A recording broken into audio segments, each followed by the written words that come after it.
1, 27 a 30, e assim está escrito: Vivei acima de tudo por modo digno do Evangelho de Cristo, para que, ou indo ver-vos ou estando ausente, ouça no tocante a vós outros, que estáis firmes em um só espírito, com uma só alma, lutando juntos pela fé evangélica, e que em nada estáis intimidados pelos adversários, pois o que é para eles prova evidente de perdição, é para vós outros de salvação, e isto da parte de Deus. Porque vos foi concedida a graça de padecerdes por Cristo, e não somente de crerdes nele. Pois tendes o mesmo combate que vistes em mim, e ainda agora ouvis que é o meu. Amém. Meus queridos irmãos, nós continuamos andando por Filipos.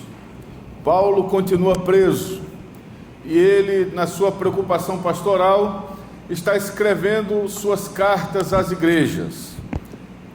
O que move o coração de Paulo enquanto ele está preso é o cuidado com os irmãos. Ele sabe o que esses irmãos estão sofrendo. Ele sabe o que eles estão enfrentando. Eles estão enfrentando apertos de todos os lados. Eles estão enfrentando apertos entre os judeus. Eles estão enfrentando apertos entre os gregos. E estão enfrentando apertos entre os romanos. A pressão é muito grande sobre a igreja. E Paulo,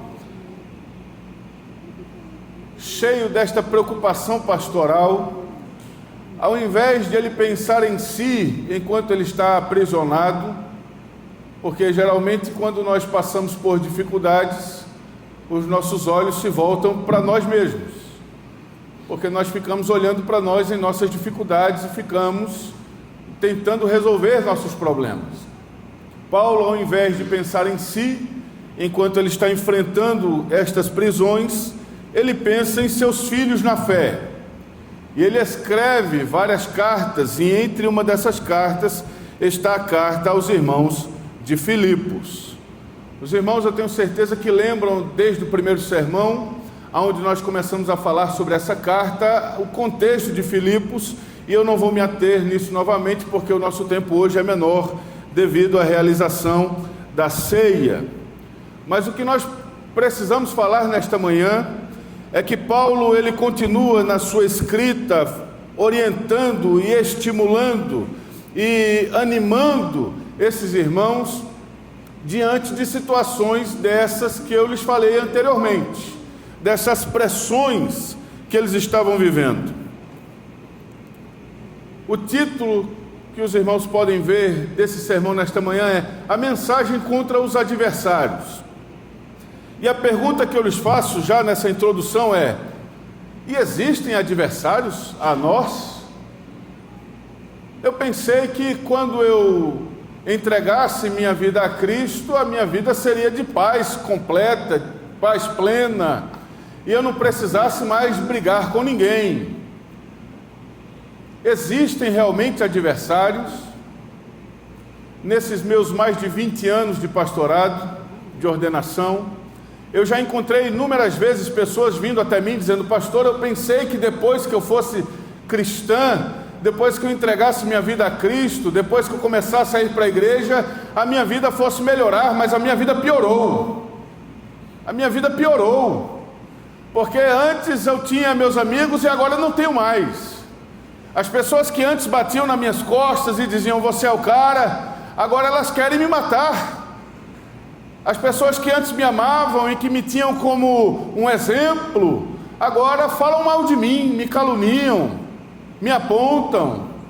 Até mesmo meus familiares, que anteriormente se orgulhavam da minha pessoa, e que mesmo eu chegando às 5 horas da manhã, embriagado em casa, não falavam nada. Agora eu chego às 5 da manhã de uma vigília, e os meus familiares dizem: você está ficando maluco, você está louco, você virou religioso, você virou fanático, você perdeu a noção, você perdeu o senso do real e do imaginário. Então, pastor, eu pensei que a minha vida fosse ficar melhor, mas a minha vida piorou. O que está acontecendo? Será que eu estou fazendo alguma coisa de errado? Será que eu estou praticando alguma coisa que Deus não se agrada e Ele está permitindo que esses adversários venham sobre mim? E eu falava para esses irmãos: não, irmão, está tudo bem, está tudo bem. Não, mas como está tudo bem se eu estou passando por tanto problema? Pois é, está tudo bem, é isso mesmo, porque a vida do cristão é essa sim. A vida do cristão é essa quando ele começa a viver em Cristo e o que Cristo ensina. Aqueles que não vivem o que Cristo ensina começam a se sentir incomodados com a nossa presença, começam a se sentir incomodados com a nossa vida, começam a se sentir incomodados com o nosso testemunho. Como assim só ter uma mulher? Como assim comprar e pagar? Como assim não aceitar suborno? Como assim não ter um peixe, uma peixada que nos faça chegar aonde nós temos que chegar? Como assim falar contra apadrinhamento? Como assim? Não é? E nós, como cristãos, por não defendermos tais coisas, entraremos em contraposição ao sistema atual mundano no qual nós estamos inseridos. E aí você imagine uma partícula de ser dentro de um organismo que luta contra todo esse organismo. O que é que esse organismo vai fazer? Ele vai tentar extirpar esta substância de dentro dele, porque no pensamento dele, essa substância está fazendo mal ao funcionamento de todo o organismo.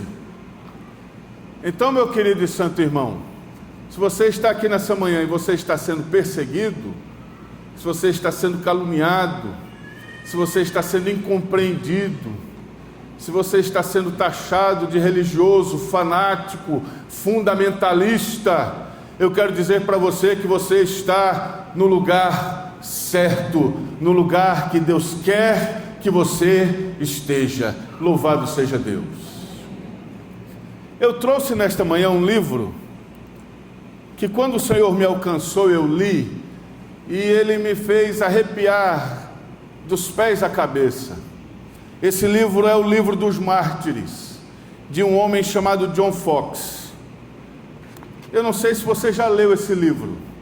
Se você não leu esse livro, leia com cuidado. Há um outro livro também chamado As Catacumbas de Roma. Ao ler esses livros, tenha cuidado. Eu vou ler só a metade de uma página para vocês nessa manhã, para te mostrar como era a vida de um cristão em 1524. Em 1524, um homem chamado John Clark colocou uma nota na porta da igreja, na qual chamava o Papa de Anticristo. Por causa desse crime, ele foi açoitado repetidas vezes e teve a fronte marcada. Depois ele foi para um outro lugar, chamado Metz, em Lorraine, derrubou imagens e, como consequência, teve a mão direita e o nariz decepado, os braços e os peitos rasgados com pinças. Suportou essas crueldades com impressionante coragem e ainda teve calma suficiente para entoar o Salmo de número 115, que proíbe expressamente a idolatria. Depois que ele fez isso, foi lançado ao fogo e queimado até tornar-se cinzas. Tem mais. Um nativo de Malda, que por dizer que a missa era uma simples negação da morte e paixão de Cristo, foi queimado em fogo lento. Em Limousin, John de Cadurgo, um clérigo da religião reformada, que é a nossa, foi preso e condenado a morrer queimado. Francis Bribard, secretário do cardeal de Pelay, teve a língua arrancada e a seguir foi queimado por falar em favor dos reformados em 1545. Ele disse, o pecado dele foi dizer: a missa é inútil e absurda. Nessa mesma época, 14 homens foram queimados em Malda, enquanto suas esposas eram obrigadas a observar a execução. Em 1545, Pedro Chapot levou consigo para a França algumas bíblias traduzidas para o francês e as vendeu publicamente. Por causa disso, ele foi julgado, sentenciado e executado alguns dias mais tarde. Pouco tempo depois, um paralítico de Meu, um diretor da escola de fera chamado Estevão Polió, um homem chamado John English, foram queimados por causa da sua fé. Eu só li metade de uma página. Qual é a diferença entre nós e esses homens? Talvez a diferença entre nós e esses homens é que esses homens aqui permitiram que suas vidas fossem instrumentos para desbaratar os organismos e organizações e sistemas de sua época. Às vezes nós queremos viver muito a questão da boa vizinhança e não queremos nos indispor com ninguém. E às vezes até escondemos que somos cristãos, e às vezes até deixamos de colocar nossas posições em alguns momentos, porque nós não queremos ser perseguidos, nós não queremos que tenha esses encontros, nós não queremos participar dessas situações, nós não queremos estar tendo que defender a nossa fé em todo o tempo, mas aqueles que estão dispostos a fazer isso, devem estar prontos a estar de frente com seus adversários. Eu estou usando aqui uma pulseira da Missão Portas Abertas. Ela simula aqui eu acho que isso daqui é um arame farpado, só que na minha mão é de borracha, não me machuca, não faz nada comigo, mas na mão daqueles irmãos que professam a mesma fé que eu, na mão deles é arame farpado mesmo, de ferro. E eles sentem na sua carne aquilo rasgando seus braços, suas pernas, seus corpos. Existe sim, irmãos, adversários. Existe sim, irmãos, uma oposição frontal contra o avanço da Igreja de Cristo. Mas como disse o hino que nós cantamos aqui nesta manhã, a perseguição não parou a Igreja, o Coliseu não parou a Igreja, os leões não pararam a Igreja, e nada parará a Igreja bendita de Cristo Jesus, porque todos nós entendemos que a nossa vida, ela deve servir para o engrandecimento do reino de Deus e do nome do Senhor, não importa qual o preço que nós paguemos. O que importa é a verdade do Evangelho.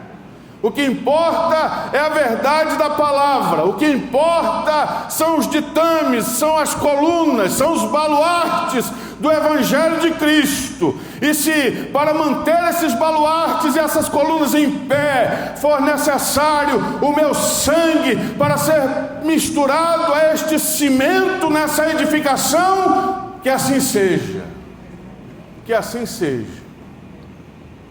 Esses irmãos aqui de Filipos estão recebendo esta palavra de Paulo, dizendo: irmãos, não estejais intimidados pelos adversários, porque adversários vocês terão. Vocês devem continuar fazendo isso que eu vou lhes ensinar agora. Em primeiro lugar, vocês devem continuar vivendo de forma digna do Evangelho de Cristo. Ou seja, versículo 27... vocês continuem vivendo, dando testemunho. Não deixem de dar testemunho diante desta afronta dos adversários. Não deixem de viver a fé evangélica. Não deixem de estar unidos em um só espírito, com uma só alma, lutando juntos por esta fé que lhes foi dada pelo Senhor. Não parem.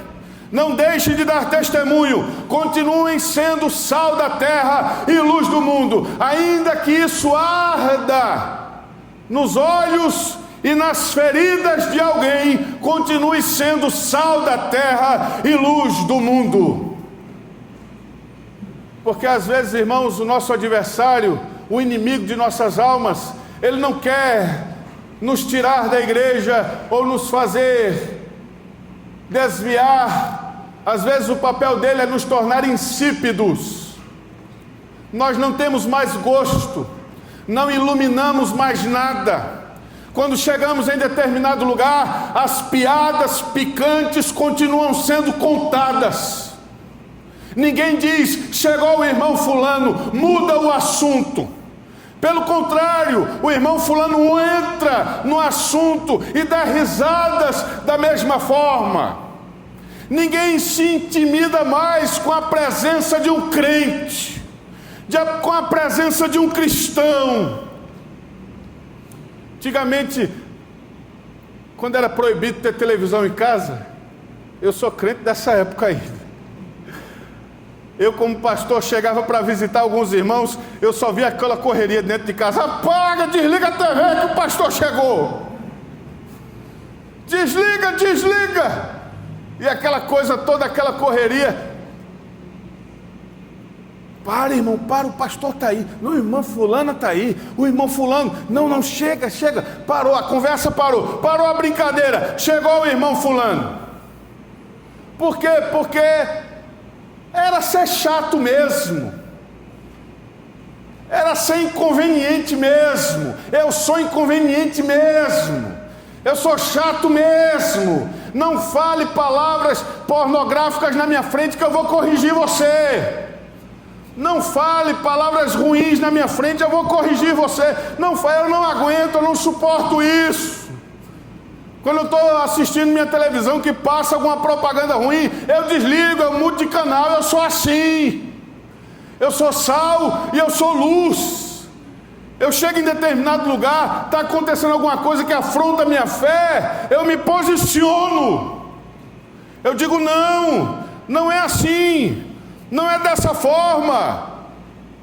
E é por isso, irmãos, que nós somos perseguidos.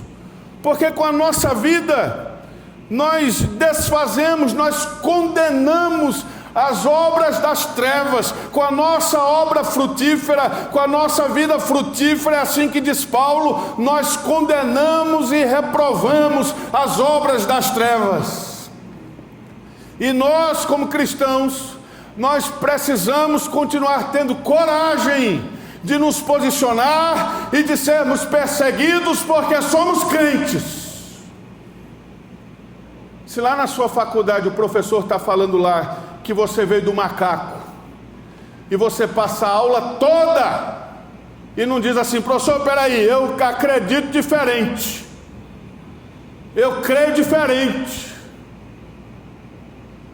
Não é desse jeito, não existe outra opção na qual eu sou o defensor, na qual eu acredito. Se você não está disposto, meu irmão, a ser marcado, a ter na sua vida a marca indelével da presença de Cristo, o carimbo de Cristo em você, começa a se preocupar com a sua fé, começa a se preocupar. Quando você for em algum lugar e alguém te der troco a mais, e você não volta para devolver, começa a se preocupar.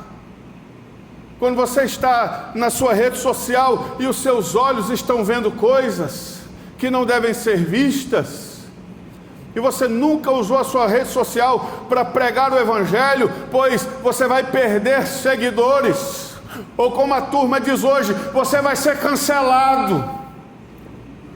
Você vai ser cancelado se você dizer que você é crente, se você dizer que é evangélico. Oh, meu irmão, que alegria é quando eu estiver sendo cancelado porque eu sou crente. Bendito seja o nome do Senhor. Que seja assim. Eu não quero ser cancelado por causa das minhas falhas, por causa dos meus erros, mas ser cancelado por causa de Jesus. Louvado seja Deus. Teve gente que deu foi o sangue por causa de Jesus. Eu não quero levar um dislike porque eu digo que eu sou evangélico.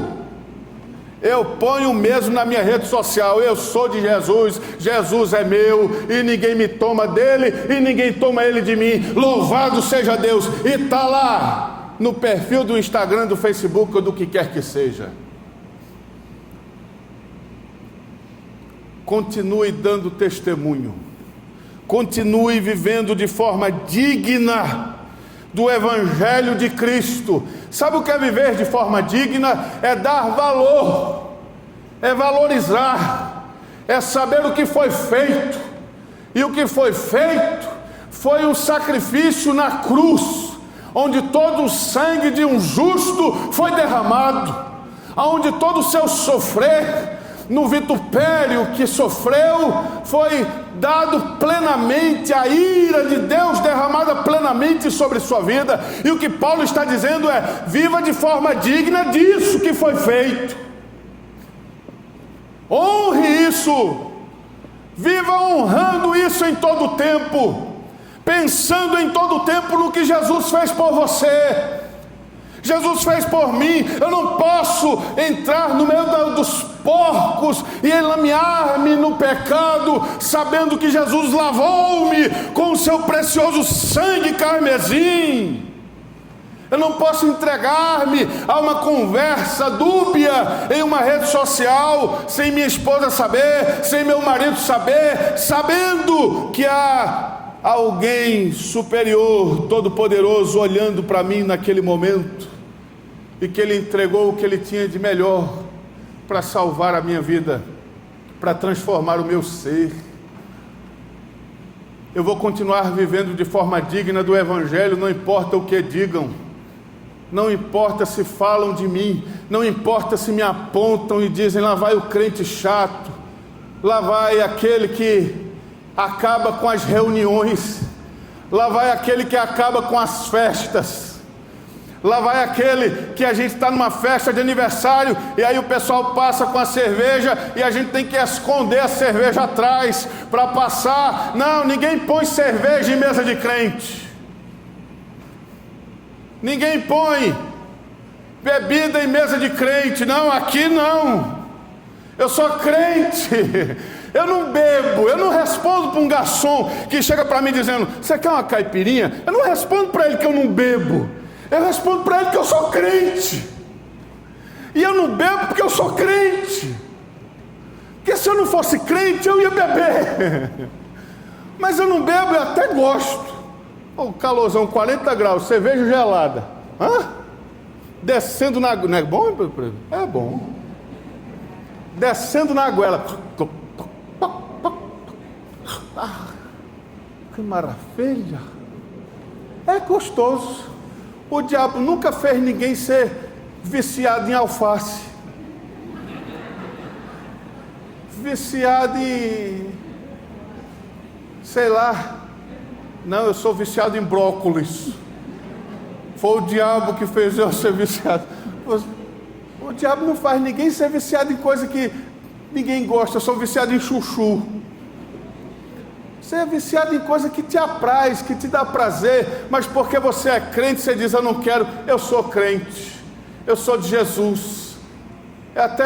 É legal, mas eu não posso. Eu sou de Cristo. É por isso que eu não faço. É por isso que eu não tenho outra mulher, é por isso que eu não minto, é por isso que eu não roubo, é por isso que eu não engano, é por isso que eu não aceito suborno, é por isso que eu não faço isso, é por isso que eu não faço aquilo. Sabe por que eu não faço isso? Porque eu sou de Jesus. É porque eu sou de Jesus que eu não assisto filme pornográfico. É porque eu sou de Jesus que eu não assisto determinadas coisas. É porque eu sou de Jesus que eu não visito determinados sites. É porque eu sou de Jesus que eu perdoo. É porque eu sou de Jesus que eu amo. É porque eu sou de Jesus que eu abraço. É porque eu sou de Cristo. Viva de forma digna do Evangelho. Segundo, o tempo está indo embora. Eu vou falar o que der para falar. Não vou passar dos irmãos não, nem vou atrapalhar a ceia. Segundo, não apenas continue dando testemunho, mas verso 28 e 29. Que em nada esteja intimidados pelos adversários, pois o que era para eles prova de evidente perdição, é para vós outros de salvação, isso da parte de Deus, porque vos foi concedida a graça de padecerdes por Cristo, e não somente de crerdes nele. Segunda lição: sejamos resilientes, porque nós recebemos a graça de não apenas crermos em Cristo, mas de sofrermos por Ele. Que bênção é ser perseguido porque eu sou cristão.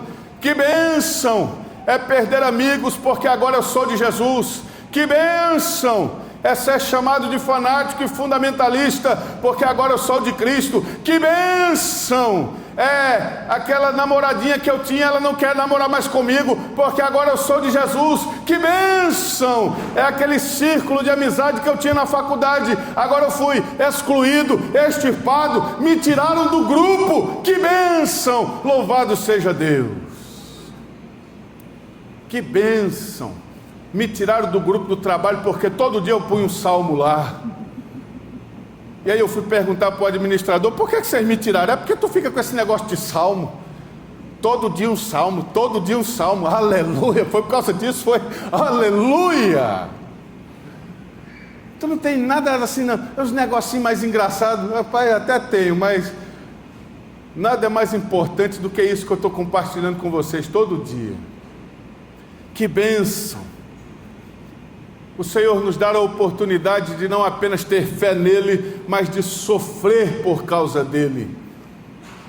Neste mundo nosso, deste evangelho triunfalista, aonde você estar enfermo é do diabo, onde você ser pobre é do diabo, aonde você passar por lutas é do diabo, um evangelho triunfalista que leva você a pensar em todo o tempo que você vai ser próspero, com saúde, e que todas as coisas vão dar certo para você todo sempre. Aí nós nos aproximamos do evangelho e de livros históricos que nos mostram completamente o contrário, que a bem-aventurança que está lá em Mateus, no Sermão da Montanha, é: bem-aventurados sois vós quando vos perseguirem e mentindo todo mal contra vós, e fazer quando vos injuriarem, vos perseguirem e mentindo disserem todo mal contra vós por minha causa, exultai e alegrai-vos, porque é grande o vosso galardão nos céus, porque assim perseguiram os profetas que foram antes de vós. Quem quer ser bem-aventurado nesse versículo que eu acabei de citar?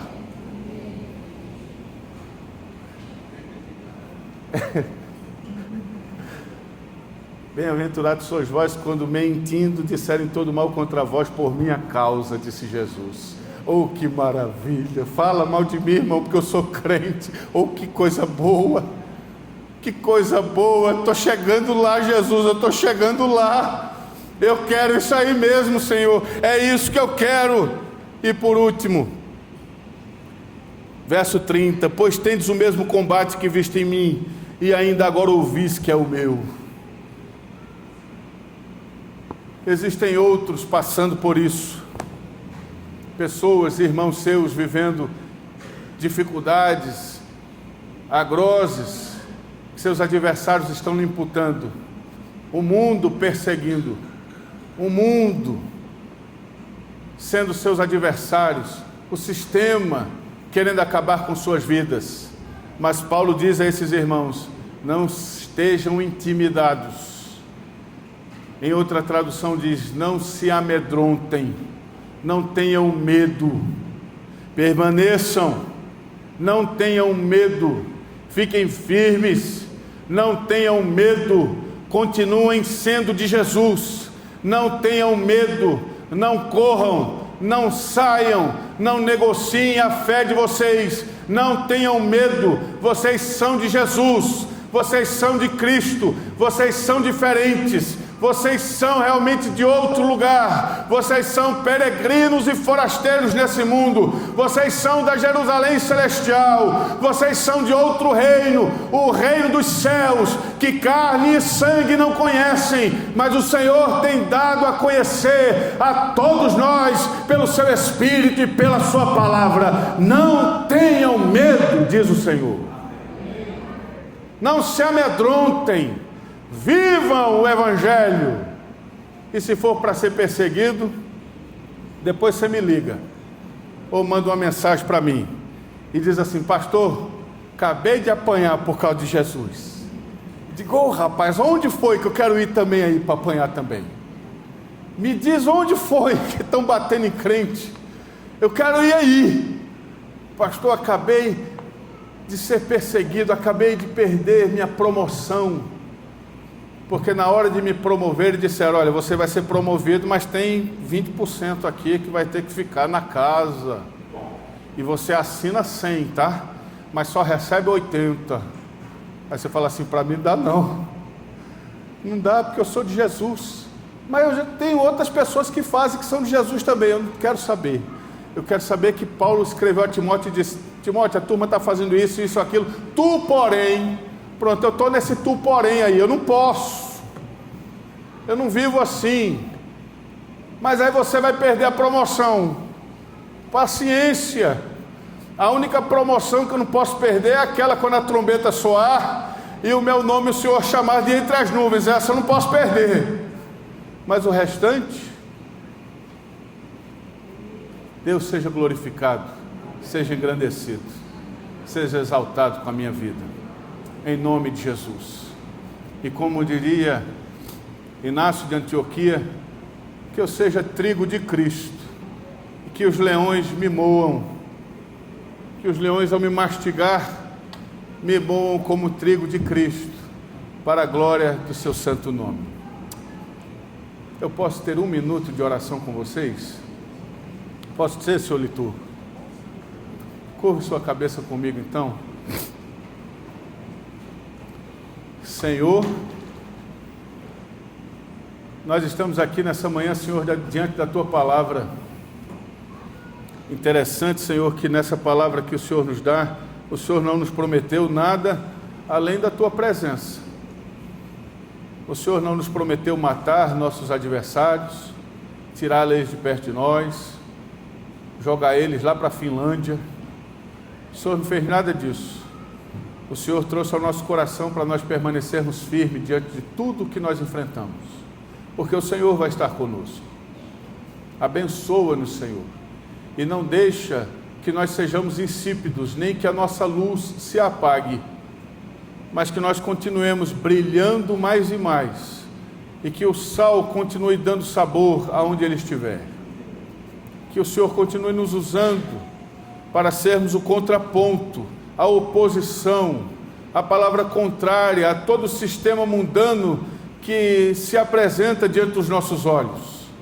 E que o Senhor nos dê a resiliência de suportar a perseguição, de suportar o aponte que farão, de suportar as calúnias, de suportar as mentiras que dirão, de suportar, Senhor, quando o mundo vier contra nós.